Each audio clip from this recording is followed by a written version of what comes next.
Olá, pessoal. Cá estamos para a segunda parte da nossa conversa sobre procedimentos especiais no processo do trabalho. E seguindo nosso roteiro, né? Vamos comentar sobre as ações possessórias no processo do trabalho. Muito bem, pessoal. A Justiça do Trabalho ela é competente para apreciar ações de natureza possessória se forem fundadas em questões relativas à relação de trabalho que envolve, então, os bens móveis ou imóveis que tenham sido objeto de esbulho, turbação ou mera ameaça dessas circunstâncias, né? Ameaça de esbulho ou de turbação. Digo isso pelo seguinte, há um conjunto de fatores, né? A Justiça do Trabalho é competente para julgar litígios que decorram da relação de trabalho. As ações possessórias têm por objeto esbulho, turbação ou ameaça dessas duas questões, mera ameaça dessas duas questões, juntando então as duas informações, olha, então, claro, esbulho e turbação vão acontecer sobre bens móveis ou imóveis. As ações possessórias, o próprio nome diz, elas existem para defesa da posse sobre bens móveis ou imóveis. E para que isso tenha a ver com uma relação de trabalho, é preciso, então, que esses bens tenham sido entregues para uma das partes da relação de trabalho em razão do contrato em questão, né? Então, as ações possessórias no processo de trabalho elas vão ter lugar para permitir que a empresa ou trabalhadores tenham acesso, por exemplo, ao estabelecimento quando ele é obstaculizado por grevistas. Né? Grevistas determinados trabalhadores de determinada empresa não aderem a uma greve, os grevistas vão lá, fecham a empresa, ninguém vai entrar. Não. Como não? Né? Os trabalhadores, o empregador tem direito a ingressar no local de trabalho, então serve ação possessória para isso, para vocês terem uma ideia. Beleza, mas a CLT vai estabelecer esse procedimento? Não, a gente vai ter que aplicar o procedimento do Código de Processo Civil, que a gente sabe é aplicável nas ações trabalhistas de maneira subsidiária. O artigo 769 da CLT diz que se um procedimento, se uma ação não tem ali na CLT a sua regra procedimental, ou um ato processual isolado, né, não tem a sua regra na CLT, a gente vai buscar a solução no Código de Processo Civil se não houver incompatibilidade entre o que diz o CPC e os princípios gerais do direito do trabalho e os princípios do processo do trabalho. E, realmente, no caso da ação possessória, essa incompatibilidade não existe. O que a gente tem que ficar atento é que algumas adaptações serão necessárias, né? Que a gente tem visto aí ao longo do semestre o quanto o processo do trabalho ele é atrelado à oralidade, o quanto que ele busca a concentração do maior volume de atos processuais em audiência. A gente vai ver, então, a defesa sendo apresentada em audiência, e isso não, essas questões não necessariamente elas aparecem no rito da ação possessória do CPC. Então, a gente vai usar aquele rito com as adaptações que os princípios do processo do trabalho demandam. E que não são, assim, muito difíceis de serem percebidos, né? Boa parte disso está ligada à oralidade e à concentração dos atos em audiência mesmo. Muito bem. Uma outra questão, né, um outro elo aí de diálogo do processo civil com o processo do trabalho acontece na execução de títulos extrajudiciais. Títulos executivos extrajudiciais que tenham a ver com a relação de trabalho estão ligados, claro, aí a situações em que uma das partes deve à outra e esse débito foi constituído, foi configurado num título executivo e que agora a parte credora está pretendendo receber. Isso pode ocorrer, por exemplo, com os termos de ajustamento de conduta que o Ministério Público do Trabalho eventualmente firme com o trabalhador, né? Desculpa, com o empregador.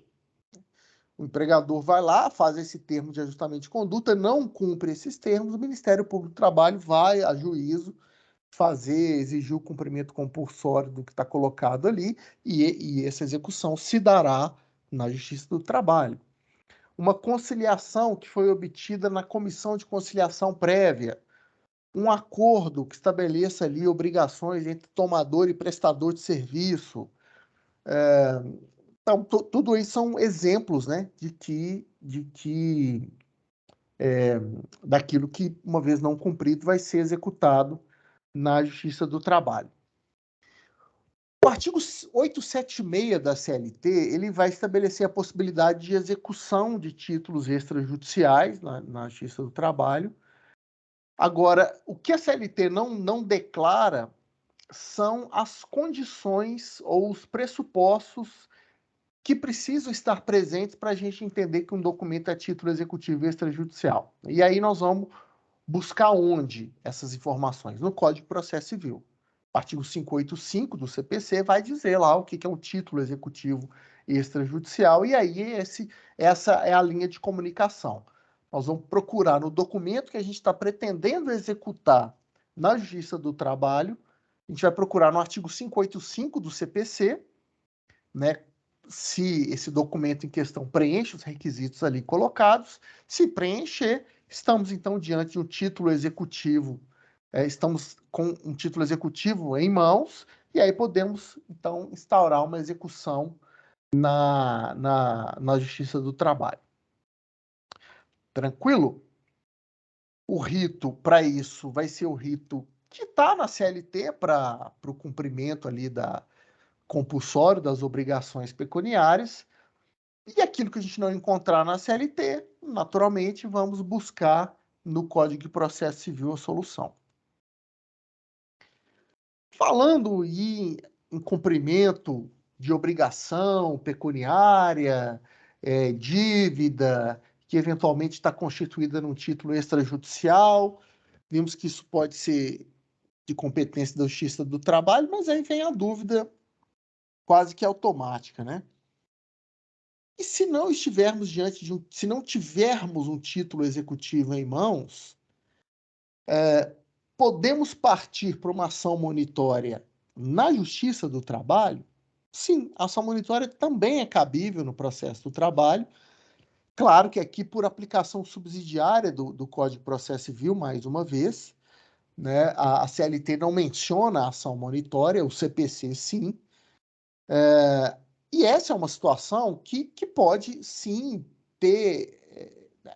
De novo, qual que é a situação que justificaria uma ação monitória? O credor que não tem um título executivo em mãos, mas ele tem uma prova escrita da dívida que lhe beneficia. Então, ao invés dele propor uma ação de cobrança comum, e ao mesmo tempo, já que ele não pode propor uma ação de execução, porque título executivo ele não tem, ele pode propor uma ação monitória, que é uma espécie de caminho intermediário. Na ação monitória, o credor não tem um título executivo em mãos, mas o fato dele ter esse documento escrito faz com que o ônus da prova, nesse caso, fique com o devedor. Cabe ao devedor desconstituir aquele documento como um documento de dívida, um documento válido ou de uma dívida válida. Se o devedor não tiver sucesso nisso, o juiz, então, em sentença, declara que há uma dívida na relação entre aquelas partes e a sentença passa, né, constitui aquele documento como um título executivo. Ora, essa situação pode perfeitamente acontecer numa relação de trabalho, né, numa situação em que surge um litígio cuja solução é de competência da Justiça do Trabalho. Então, é perfeitamente plausível, né, que uma das partes nessa relação específica de trabalho esteja diante da necessidade de mover uma ação monitória. Não há no rito do CPC para essa ação nenhuma incompatibilidade, a princípio, com os preceitos do processo do trabalho. Então, perfeitamente admissível se mostra, né, a ação monitória segundo o rito do CPC, tramitando na Justiça do Trabalho.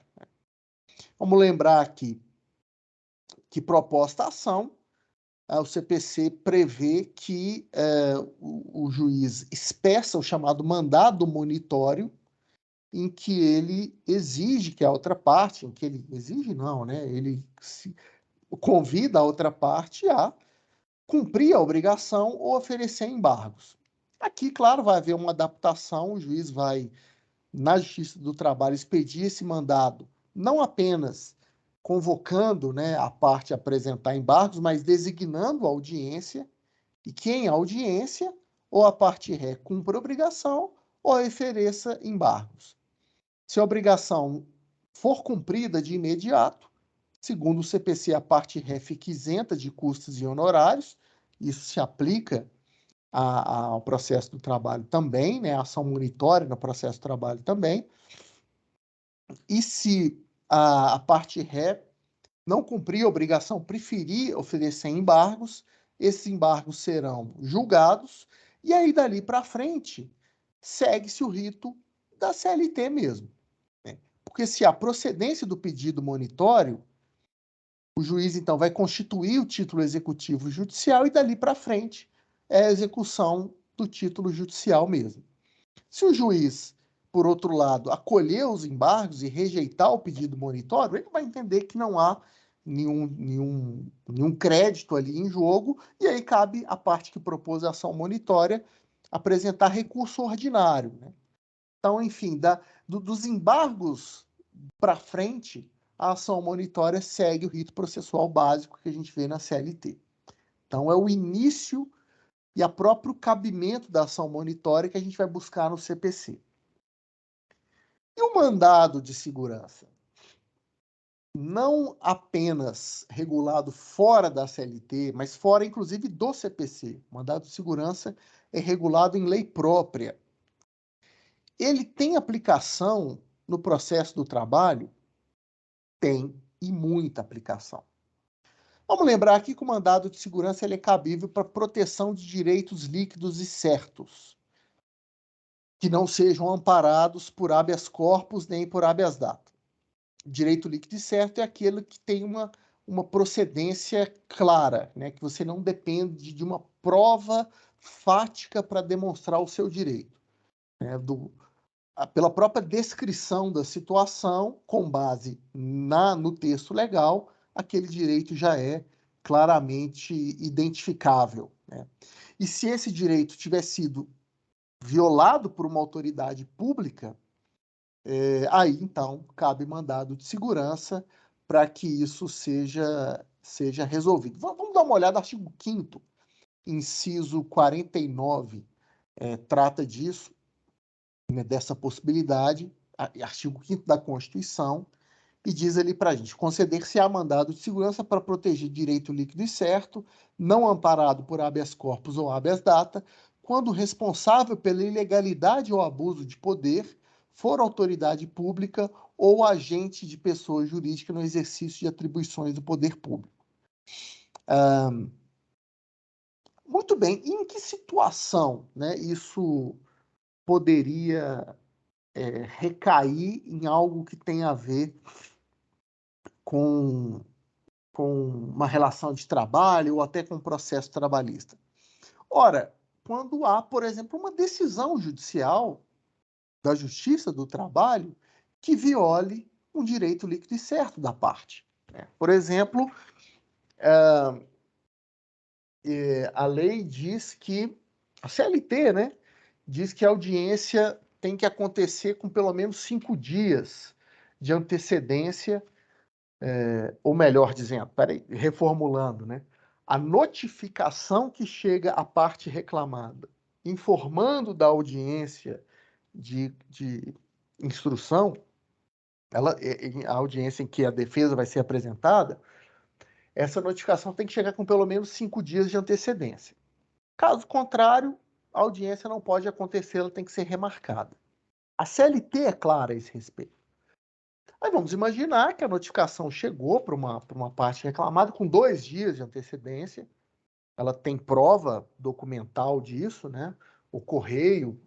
Aliás, às vezes a própria notificação tem a data de expedição, e você vê que a data é de menos de 5 dias antes da audiência. Então, está bem evidenciado pela CLT, aquela parte tem o direito líquido e certo de redesignação de data da audiência. A parte peticiona em juízo e o juiz diz que não vai adiar, não, que ele entende que não é o caso. Ele não vai redesignar a audiência, que ele entende que não é o caso. Ora, é o caso, sim, a CLT é muito clara a esse respeito. Se o juiz, então, não quer cumprir a CLT, ele está violando o direito líquido e certo da parte, que pode, então, propor um mandado de segurança para que, então, aquela decisão dele de não redesignar a audiência seja reformulada. E aí você pode estar pensando, poxa, por que a parte não apresenta um recurso? Aí é que está. No processo do trabalho, as decisões interlocutórias, como regra, não são passíveis de recurso. Esse exemplo que eu dei mesmo, esse tipo de decisão, não há recurso contra ela. Não tem um agravo de instrumento que você possa propor para fazer com que o tribunal reveja a decisão desse juiz de primeira instância. Então, o que cabe à parte realmente é propor, então, um mandado de segurança. Então, em situações como essa, né, esse conjunto de circunstâncias, né, torna o mandado de segurança até relativamente comum, né, nos litígios trabalhistas. Se você buscar nas pesquisas jurisprudenciais, nos tribunais trabalhistas, né, mandado de segurança, você vai ver o quanto esse tipo de instrumento, né, é proposto, é impetrado na Justiça do Trabalho. Então, é possível, né, um mandado de segurança ser impetrado com o objetivo de se reformular uma decisão? Sim, só que é preciso lembrar que isso somente cabe quando não houver um recurso previsto na CLT. Se o seu caso, por exemplo, é discordar de uma sentença trabalhista, poxa, essa sentença foi injusta, ela está violando o meu direito líquido e certo. O que você vai fazer? Você vai interpor o recurso ordinário. Contra a sentença, há recurso previsto na CLT. Há uma súmula do TST, a súmula 33, que deixa claro que não cabe mandado de segurança contra decisão judicial transitada em julgado e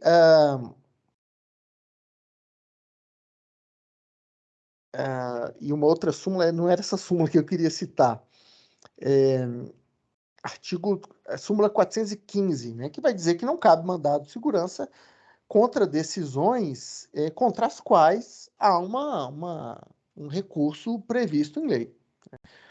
O mandado de segurança jamais pode substituir um recurso, e sim ser manejado no processo do trabalho, nas hipóteses em que o direito líquido e certo é violado e não há recurso cabível para aquela situação. Beleza? Agora, que procedimento a gente vai utilizar, né? Esse mandado de segurança ele vai tramitar a partir de que regra? Você vai utilizar a regra de tramitação da lei própria do mandado de segurança, mas você precisa verificar nas normas trabalhistas, seja na CLT ou até na Constituição, a competência para esse mandado de segurança. O que eu quero dizer? Que se você está impetrando contra uma decisão do juiz de primeira instância, por exemplo, o mandado de segurança ele já é impetrado no Tribunal Regional do Trabalho.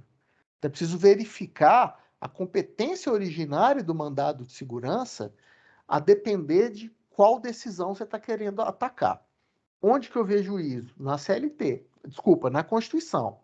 A Constituição, ao definir, ao formatar o Poder Judiciário do Trabalho, ele define a competência das varas do trabalho, a competência dos tribunais regionais do trabalho, a competência do Tribunal Superior do Trabalho e a competência do STF em ações trabalhistas, em questões trabalhistas.